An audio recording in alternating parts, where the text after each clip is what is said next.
नमस्कार बच्चों, कैसे हैं आप? तैयारी कर रहे हैं और अब तो आपके फर्स्ट टर्म की डेट शीट भी आ चुकी है। तो अवश्य ही आप अपना पाठ्यक्रम पूरा कर चुके होंगे और हर पाठ की वीडियोस आपके पास हैं। लेकिन आपने कहा था कि आपको एमसीक्यू की यानी वस्तुनिष्ठ प्रश्नों की वीडियोस चाहिए। तो इसके लिए मैंने काव्य खंड के शुरू के जो 2 पार्ट हैं उनकी वीडियोस पहले से बना करके अपलोड कर दी थी। आज कक्षा 12वीं के ऐच्छिक हिंदी के काव्य खंड का जो तीसरा पाठ है यानी रघुवीर सहाय जी की 2 कविताएं हैं, एक तो वसंत आया और दूसरी कविता है तोड़ो, उनसे संबंधित एमसीक्यू वस्तुनिष्ठ प्रश्न लेकर मैं आई हूँ। तो बच्चों, आप इन एमसीक्यू प्रश्नों का खूब अभ्यास कीजिए और अपना पाठ्यक्रम पूरी तरह से तैयार कर लीजिए। यदि फिर भी आपको कोई समस्या रह जाए तो मैं तो हूँ ही आपकी मदद करने के लिए। तो आप मुझे कमेंट बॉक्स में लिखकर बताइए, मैं उसे दूर करने का प्रयास करूँगी। और इसके लिए बच्चों ज़रूरी होगा कि आपने चैनल को सब्सक्राइब किया हो। यदि अभी तक नहीं किया तो नीचे लाल रंग का जो सब्सक्राइब लिखा है उसे दबा दीजिए और साथ ही साथ एक बेल आइकॉन भी दिखाई दे रहा होगा, उसे भी दबा देंगे तो मेरी हर लेटेस्ट वीडियो की अपडेट्स आप तक तुरंत पहुंच जाएंगी। तो बच्चों, अधिक बात ना करते हुए चलिए जल्दी से शुरू करते हैं हम आज की वीडियो। आज के ये एमसीक्यू प्रश्न। वसंत आया कविता के वस्तुनिष्ठ प्रश्न। पहला प्रश्न है, वसंत आया कविता के कवि कौन है? 4 विकल्प सुनिए। रघुवीर सहाय, विष्णु खरे, जयशंकर प्रसाद या सूर्यकांत त्रिपाठी निराला। तो इसका सही उत्तर क्या होगा? विकल्प क, रघुवीर सहाय। दूसरा प्रश्न, बंगले में किस पेड़ पर बैठी हुई चिड़िया कूकने लगी? आम, अशोक, पीपल या बरगद। सही उत्तर क्या होगा? ख, अशोक। अशोक के पेड़ पर बैठी हुई चिड़िया कूकने लगी थी। अब हम बढ़ते हैं आगे प्रश्न संख्या 3 की ओर। तीसरा प्रश्न, ऊंचे ऊंचे वृक्षों से क्या गिरे? बड़े बड़े पीले पत्ते, खिले खिले फूल, ताज़ा बीज या पके हुए फल। तो सही उत्तर क्या होगा? बड़े बड़े पीले पत्ते। चौथा प्रश्न, वसंत आया कविता में खिली हुई डैश आई, क्या आई? धूप, हवा, नमी या शीत। सही उत्तर है हवा आई। खिली हुई हवा आई। अगला प्रश्न, प्रश्न संख्या 5, बड़े बड़े पियराए पत्ते में कौन सा अलंकार है? पुनरुक्ति प्रकाश या रूपक, यमक या पुनरुक्ति प्रकाश और रूपक दोनों। तो सही उत्तर कौन सा होगा? पुनरुक्ति प्रकाश और अनुप्रास दोनों, क्योंकि बड़े बड़े में पुनरुक्ति प्रकाश अलंकार है और पियराए पत्ते में क्या है? अनुप्रास। दोनों ही शब्दों में प्रारंभ में पा आ रहा है, तो इसी कारण पुनरुक्ति प्रकाश और अनुप्रास दोनों ही अलंकार हैं। प्रश्न संख्या 6, फिरकी सी आई चली गई में कौन सा अलंकार है? उपमा, अनुप्रास, मानवीकरण या क व ग दोनों। तो यहाँ पर हमें फिरकी सी में सी के कारण उपमा नजर आ रहा है और साथ ही एक मानव की भांति वायु के लिए, हवा के लिए बात की गई है, तो इसीलिए यह मानवीकरण भी है, यानी क व ग दोनों विकल्प सही हैं, तो इसीलिए घ वाला उत्तर ही हमारा सही होगा, यानी विकल्प संख्या क व ग दोनों। आगे बढ़ते हैं प्रश्न संख्या 7, वसंत आया कविता में किस समय का वर्णन है? रात का, शाम का, दोपहर का या फिर प्रातःकाल का। तो सही उत्तर है प्रातःकाल का, घ विकल्प सही होगा। प्रश्न संख्या 8, कवि को जब वसंत के आने का पता चला तब वह कहाँ चल रहा था? पार्क में, खेत में, फुटपाथ पर या घर के आंगन में। सही उत्तर क्या है? ग, फुटपाथ पर। आगे प्रश्न संख्या 9, कवि को वसंत के आने का पता कैसे चला? कैलेंडर में देखकर, दफ्तर में वसंत पंचमी की छुट्टी मिलने से, प्रकृति में हो रहे परिवर्तनों से या क व ख दोनों से। तो सही उत्तर क्या है? घ, यानी कैलेंडर में देख करके भी और वसंत पंचमी की छुट्टी होने से भी पता चला, लेकिन प्रकृति में हो रहे परिवर्तनों से पता बिल्कुल नहीं चला था। प्रश्न संख्या 10, मदन महीने का क्या अर्थ है? कामदेव का महीना यानी वसंत, वर्षा ऋतु, शरद ऋतु या फिर ग्रीष्म ऋतु। मदन कहते हैं कामदेव को, तो मदन महीना यानी कामदेव का महीना, तो वसंत वाला ये क विकल्प ही सही होगा। आगे प्रश्न संख्या 11, मधुमस्त, पिक, भौर आदि अपना अपना कृतित्व कर अभ्यास करके दिखावेंगे। पंक्ति में मधुमस्त का अभिप्राय है क्या? मस्ती में गाते हुए, पुष्पों का रस पीकर मस्त, या काले काले, या फिर कार्य में लगे हुए। तो सही उत्तर क्या है? मस्ती में गाते हुए, यानी विकल्प संख्या क। आगे 12वां प्रश्न, रंग रस गंध से लदे फंदे दूर के विदेश के वे डैश होंगे यशस्वी। पंक्ति में रिक्त स्थान भरो। वे क्या होंगे यशस्वी? पुष्प, फल, नंदनवन या वृक्ष? तो आपने कविता में पढ़ा ही है, क्या लिखा है? वे नंदनवन होंगे यशस्वी, यानी यहाँ पर विकल्प ग वाला सही है। अब प्रश्न संख्या 13, दहर दहर दहकेंगे में कौन सा अलंकार है? अनुप्रास, रूपक, पुनरुक्ति प्रकाश या अनुप्रास व पुनरुक्ति प्रकाश दोनों? तो आप समझ गए होंगे यहाँ घ विकल्प सही है, क्योंकि दहर दहर एक ही शब्द 2 बार आ रहा है, पुनरुक्ति प्रकाश हुआ, लेकिन दहर और दहकेंगे में द दोनों के अंदर शुरू में ही है, इसलिए अनुप्रास अलंकार हुआ, यानी अनुप्रास व पुनरुक्ति प्रकाश दोनों 13वां विकल्प ही सही है। प्रश्न संख्या 14, वसंत आया कविता में कवि की मुख्य चिंता क्या है? लोग त्योहार पर खुशियां नहीं मनाते, या वसंत आने पर जगह जगह पीले पत्ते गिरने लगते हैं जिससे गंदगी फैल जाती है, या लोगों का प्रकृति से संबंध टूटता जा रहा है, या प्रकृति मनुष्य की सहचरी है?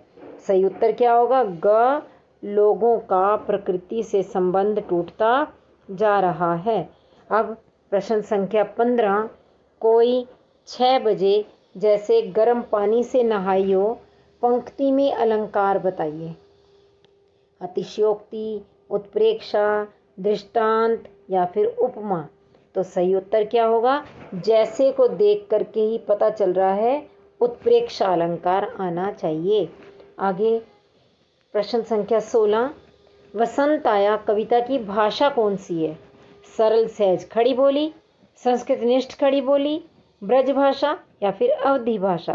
तो सही उत्तर सरल सहज खड़ी बोली, यानी विकल्प संख्या क। आगे बढ़ेंगे हम 17वें प्रश्न की ओर। 17वां प्रश्न है, वसंत आया कविता में कौन सा काव्य गुण है? प्रसाद, माधुर्य, ओज या फिर उपयुक्त में से कोई नहीं? बच्चों, गुण तो इन्हीं तीनों में से ही होना है, और ऐसा भी हो सकता है कहीं पर 2 गुण भी हों, लेकिन यहाँ पर बिल्कुल सरल भाषा में है, यानी प्रसाद गुण है, विकल्प संख्या क सही है। 18वां प्रश्न, इस कविता में कौन सा रस है? शांत रस, वीर रस, अद्भुत रस या फिर श्रृंगार रस?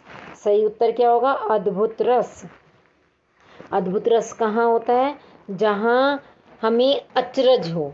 तो यहाँ पर कवि को भी एक अचरज का आभास हो रहा है, हैरानी हो रही है कि आज प्रकृति में होने वाले परिवर्तनों से तो कुछ भी समझ में नहीं आता, हमारा ध्यान उस तरफ नहीं जाता, अपितु हमें पढ़ करके ही पता चल रहा है कि वाकई क्या हो चुका है।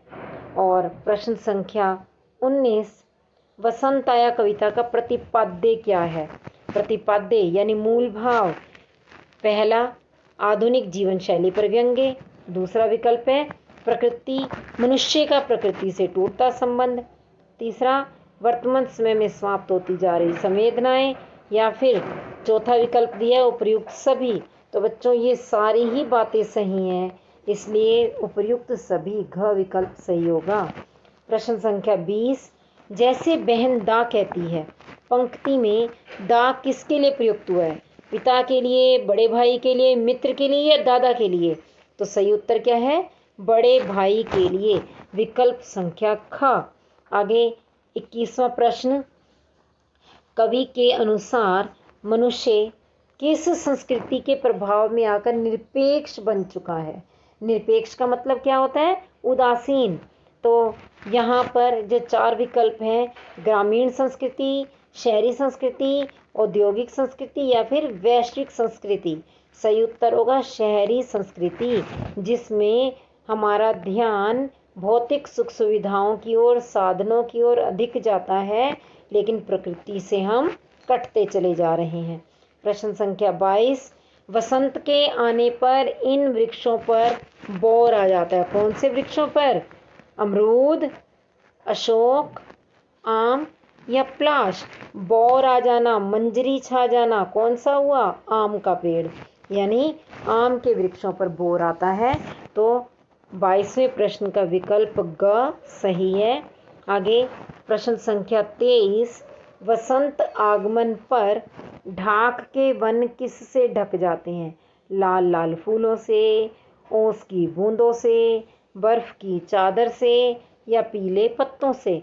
तो सही उत्तर क्या होगा? लाल लाल फूलों से। आपने कविता में पढ़ा है पलाश के फूल जो है वो दहर दहर दहकने लगते हैं, यानी लाल लाल फूलों से ढाक के वन ढक जाते हैं। आगे प्रश्न 24, वसंत आया कविता की शैली कैसी है? संगीतात्मक, व्यंग्यात्मक, गद्यात्मक या कथात्मक? सही उत्तर व्यंग्यात्मक। इसमें आधुनिक जीवन शैली पर ही तो व्यंग्य हुआ है, इसलिए व्यंग्यात्मक। आगे प्रश्न संख्या 25, कवि के दफ्तर में छुट्टी किस बात का प्रमाण थी? दीपावली का, दशहरे का, वसंत पंचमी का या होली का? यानी कौन सा त्यौहार आ गया जिसकी वजह से दफ्तर में छुट्टी थी? तो इस कविता में आया ही है वसंत पंचमी का त्यौहार था, इसीलिए छुट्टी थी। आगे प्रश्न संख्या 26, इस कविता के अनुसार वसंत आने पर अपना कृतित्व कौन दिखाते हैं? वैसे तो बच्चों बहुत से जीव जंतु दिखाते होंगे, लेकिन इस कविता के अनुसार पूछा गया, यानी कविता में जिन जिन का वर्णन है वह आपको बताना है। कोयल और भंवरे, कबूतर और तोते, चिड़िया और मैना, मोर और पपीहा। तो आप समझ गए होंगे कोयल और भंवरे। आया है ना एक पंक्ति है, पिक भोर अपना कृतित्व दिखाएंगे। तो पिक माने कोयल और भौर माने भंवरे। आगे प्रश्न संख्या 27, कवि को कविताएं पढ़ते रहने से किस बात का पता नहीं था? तो जो विकल्प दिए गए इनमें से 3 विकल्प तो ऐसे होंगे जिनका पता कवि को कविताएं पढ़ने की वजह से था, लेकिन एक ही विकल्प ऐसा है जिसका पता उसे नहीं था। तो चारों विकल्प देखते हैं। दहर दहर दहकेंगे कहीं ढाक के जंगल, इसका पता तो था। रंग रस गंध से लदे फंदे नंदन वन यशस्वी होंगे, इसका पता भी था। और मशीनें ऋतु परिवर्तन बताएंगी, इसका पता नहीं था। और घ वाला है आम बोर आवेंगे, इसका भी पता था। यानी बाकी क, ख और घ ये तीनों तो कविताएं पढ़ते रहने से समझ आ चुकी थी बातें। सिर्फ मशीनें ऋतु परिवर्तन बताएंगी, इस बात का पता कवि को नहीं था। यही हमारा उत्तर होना चाहिए। 28वां प्रश्न है, आज के नगण्य दिन जानूंगा जैसे मैंने जाना कि वसंत आया। पंक्ति में नगण्य का अर्थ क्या है? नगण्य जिसके 4 अर्थ दिए गए हैं। पहला, जो गिनती योग्य ना हो। दूसरा, विशेष। तीसरा, खूबसूरत। चौथा, मनहूस। तो सही उत्तर होगा जो गिनती योग्य ना हो, यानी तुच्छ, क। और प्रश्न संख्या 29, कृतित्व में प्रत्यय बताइए। प्रत्यय का मतलब होता है जो मूल धातु के पीछे लगे। जो शुरू में लगते हैं उन्हें कहा जाता है उपसर्ग, और जो मूल धातु के बाद में लगते हैं उन्हें कहते हैं प्रत्यय। तो यहाँ 4 विकल्प दिए गए हैं, कृति, त्व, व और तत्व। सही उत्तर होगा ख, त्व, क्योंकि इसमें कृति और त्व मिलकर के कृतित्व बन रहा है, जिसमें त्व प्रत्यय और कृति जो मूल शब्द है। और इसके बाद अगला प्रश्न देखते हैं हम। प्रश्न संख्या 30, निम्नलिखित में से कौन सी विशेषता बसंत आया कविता की नहीं है? क, बिंब और प्रतीक योजना। ख, तद्भव और देशज शब्दों का प्रयोग। ग मुक्त छंद और घ तुकांत शब्दावली। यानी 3 विशेषताएं तो हैं इसमें, केवल एक नहीं है, और वह एक कौन सी है? घ वाली, तुकांत शब्दावली। क्योंकि हमने देखा इस कविता में कोई पंक्ति लंबी है, कोई छोटी है, और एक पंक्ति का अंतिम शब्द दूसरी पंक्ति के अंतिम शब्द के साथ कोई तुक नहीं मिलाता, इसलिए तुकांत शब्दावली इसमें नहीं है। तो इसलिए घ विकल्प ही सही होगा। बच्चों, मुझे आशा है कि अब आप फर्स्ट टर्म के काव्य खंड के सारे एमसीक्यू अच्छी तरह से कर सकते हैं। तो बस आप अपना अभ्यास करते रहिए और अपनी तैयारी पूरी रखिए, और हम आगे मिलेंगे अगले वीडियो। तब तक के लिए आप सभी को मेरी बहुत बहुत शुभकामनाएं, और वीडियो के साथ अंत तक जुड़े रहने के लिए धन्यवाद।